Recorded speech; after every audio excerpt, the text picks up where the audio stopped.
Naglalisanay na sila sa po at opo ba, ang Bisaya ug ang Tagalog. Ang Bisaya wala daw good manners. Ayan, ang Tagalog daw may manners. Charot. Pero sa ko giluto na nako ilang po at opo. Ayan. Panitan ang opo, tapos gigisa ang lamas, tapos ayan, lami kayo. Mas malami pa jud kung corned beef ang ato ang isagol. Ayan.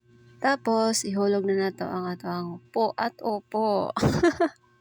Bisag walay MSG guys, tuyo lang. Ayan, lami na ni kaayo. Ayan, lugayon na to. Tapos takloban about 1 minute lang guys. Luto na. Kailangan di siya ma-overcook guys para lami kayo siya og makrunchy pa. Kaon na tayo. Ayan. Lami kayo siya i-partner sa bahaw guys.